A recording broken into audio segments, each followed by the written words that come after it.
Hello, friend. Welcome to Grandpa's Horror Stories. Don't forget to like, subscribe, and comment your own stories. All story rights reserved to original authors. Join us now and let our stories come to life. I don't want to be next. I first noticed that something was wrong when Cynthia showed up at my door on a rainy Thursday night. "Can I spend the night here?" she'd asked without preamble. I remember looking at her pallid complexion, the pink and reddish tint beneath her eyes and her nose, and thinking, oh, she really needs this. I let her in, ushered her to the sofa, and excused myself to make her a cup of tea. Chamomile, I remember choosing, thinking that she probably really needed something to calm her nerves. She followed me into the kitchen and hovered nervously by my side as I made the tea. I waited until we were back in the living room, with her tucked under some warm throws and sipping on the hot tea, before I asked, "Are you okay?" Her eyes immediately brimmed with tears, and I caught a heart-wrenching look of vulnerability and helplessness. I caught the terrible fear tainting her expression too. I just need to not be alone tonight," she said, looking down at her tea, her lower lip quivering. "Is anyone hurting you?" I couldn't help but ask. I didn't know Cynthia that well. We were neighbors who exchanged pleasantries, and she had invited me over for her housewarming when she moved in 3 months ago. That was it. So I was pretty sure that something really serious must have happened for her to have just showed up on my doorstep, asking to spend the night here. She just sat there, still, except for the tears that kept dribbling down her cheeks. I decided to let it be. She obviously wasn't ready to talk about whatever was bothering her, so it was probably best that I give her space for the time being. She insisted on sleeping in the same room and declined to take the bed, instead opting for a rather uncomfortable setup on my bedroom floor, consisting of my sofa cushions, a pillow, and a blanket. That night I struggled to fall asleep. I was used to my privacy and didn't know what to do about having someone lying there on the floor. I closed my eyes and tried to sleep, but I couldn't help hearing Cynthia's muffled sobs beneath the blanket. My heart went out to her. Whatever she was going through, it must be bad. I think I fell asleep around 2 a.m., but I didn't sleep well. I startled awake sometime in the night and lay there in fear for a second, hearing the sound of someone else being in the same room as I was, before I remembered that Cynthia was there. As I let out a quiet sigh of relief, I heard her mumbling an urgent, desperate whisper that tore at the silence, soft though it was. I strained my ears and held my breath to try to make out what she was saying. It took a minute or so, but I was soon certain of the words she was muttering determinedly under her breath. "I don't see you. You can't make me. You can't touch me. You can't hurt me." She was repeating those words over and over again. Someone has been hurting her, I thought, frowning. An abusive partner, perhaps the poor girl probably had to hide from. Then tonight, to protect herself, I felt my anger rising before I realized that there was no point getting angry without even being certain of what was going on. I lay in bed listening to her, no longer even trying to fall back asleep. At some point, the fervent utterances change. "Stop touching me. Leave me alone. Stop it. Stop it." Her tone turned hysterical, and her volume rose. I couldn't ignore it any longer. I sat up and switched on the bedside lamp and turned to look at Cynthia. My heart froze as I saw what looked like a pale, bony hand on her back. I choked back a scream, turning away in horror and disbelief, then looked again. There was nothing there. Her black shirt did have a patch of white on the back, what looked like an accidental sun-bleaching incident from leaving her shirt out in the sun for too long. I breathed out a huge sigh of relief, a bubble of nervous laughter nearly escaping my throat before I forced it back down. Her fear was getting to me, playing tricks on my eyes. "Cynthia, you okay?" I saw her startle and freeze up under the blankets. There was a long silence. Uncomfortable, I spoke up again. "I'm here if you need me." "All right." No response for a while. Then I made out her head nodding beneath the blanket. "Okay, I'll be going back to sleep.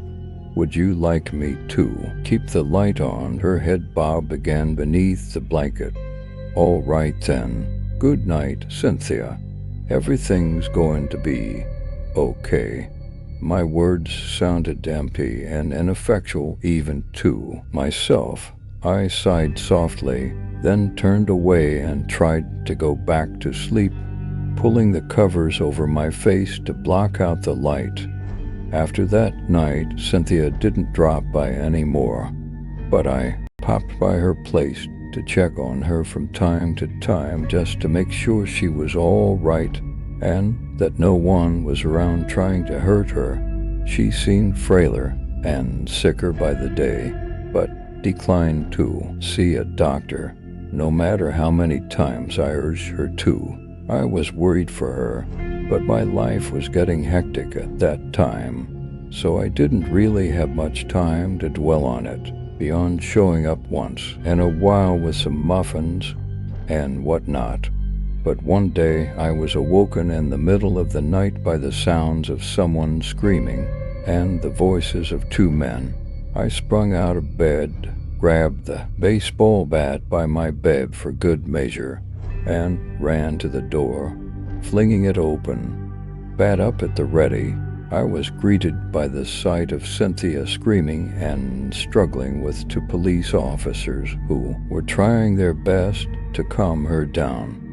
One of the police officers was restraining her as gently as he could, saying firmly, "Ma'am, there's nothing there. No one is here. You're safe." They all turned to look at me as I charged into the hallway holding my baseball bat. We stared at each other in confusion and surprise for a moment before I immediately lowered my bat. I didn't want to get shot or something. "Is everything okay here, Cynthia? What's going on?" I asked, placing my bat on the floor. "She's here. She's trying to take over. She's trying to hurt me. Make me do things I don't want to." Cynthia's wails were raked through with a frenzied terror that shot chills down my spine. "Do you know her? Look, please tell her there's no one here. She made a police report about some lady showing up in her home, threatening her and hurting her, but there's no one here. She's right there. She's right there. Oh God, why can't you see her? Why can't anyone see her?" Cynthia screamed and pointed at nothing, at thin air, her screams rattling me to the core. I shuddered, then looked Cynthia in the eyes. "Cynthia, please. There's really no one there. There's just us." Cynthia looked at me for a second, before turning away and letting loose with what I can only describe as a howl of helpless horror. I had no idea what to do. I just stared at the chaos unfolding, standing there with my mouth opening and closing, unsure what to say. "Please, please, please, tell me you see her." Cynthia's voice settled down into a low, husky plea. I looked at where she was pointing, frazzled, and was about to tell her again that there was nothing there when I saw it, the translucent, almost transparent form of an old, lady began to trace its outline into the air. I paused, feeling the world come to a screeching halt as she seemed to shimmer into existence. I said old lady, but this was no old lady I'd ever seen. She was standing facing me head-on, dressed in an old floral garb, one of those you often see on grannies in TV shows set in the 80s, just floral and pastel, and innocuous. Her face, though, was far from innocuous. She didn't have eyes. I mean, she had eye sockets, but that was it.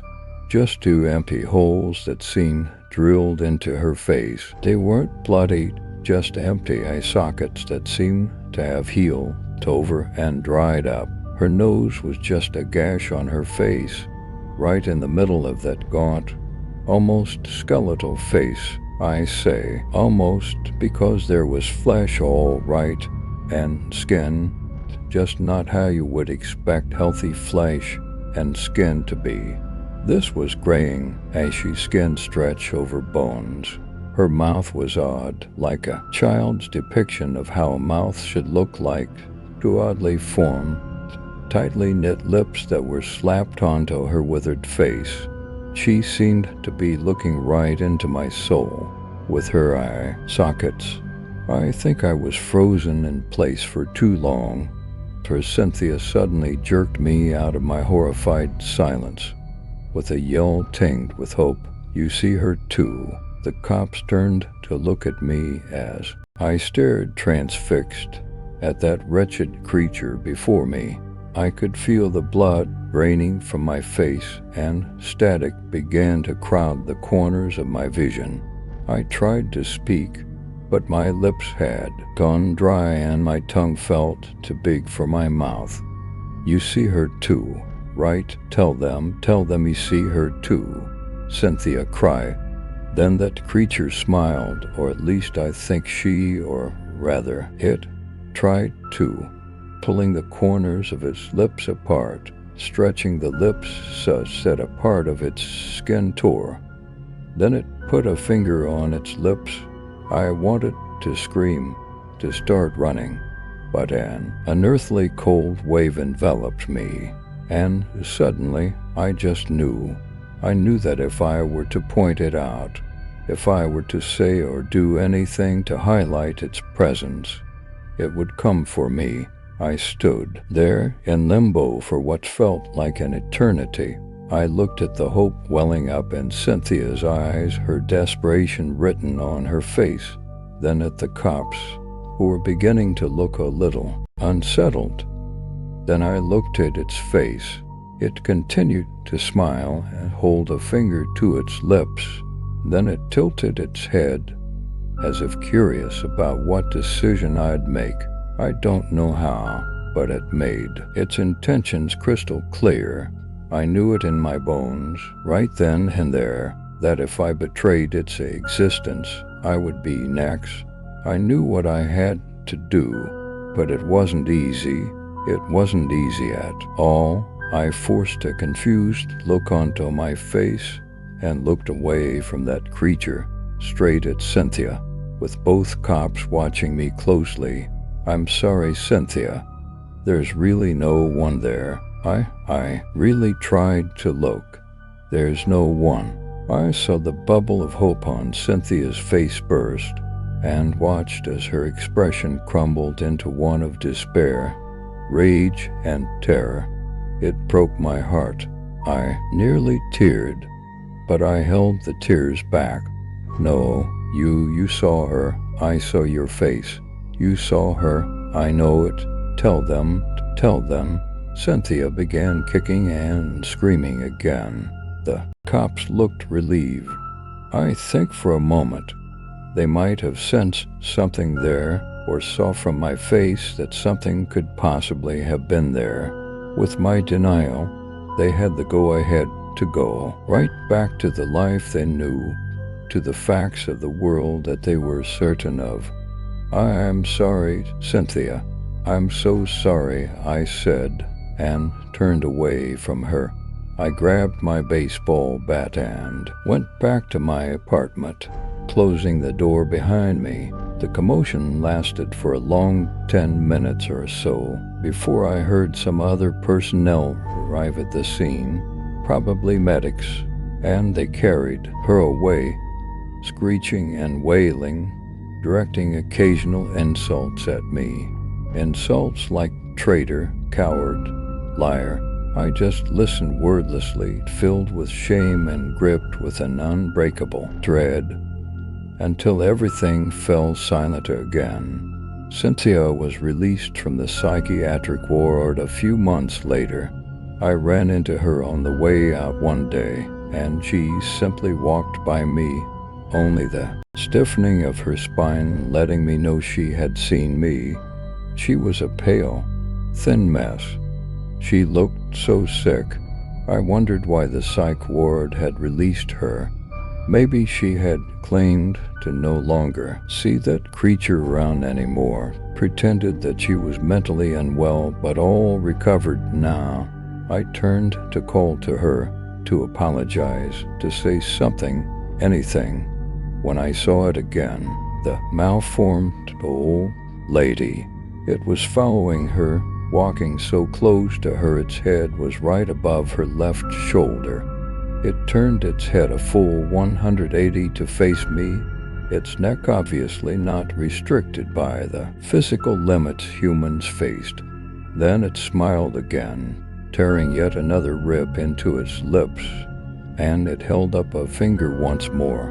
I ground to a halt, suddenly all hollowed out yet brimming with a viscous fear. I walked away from her once again, literally turning my back on her.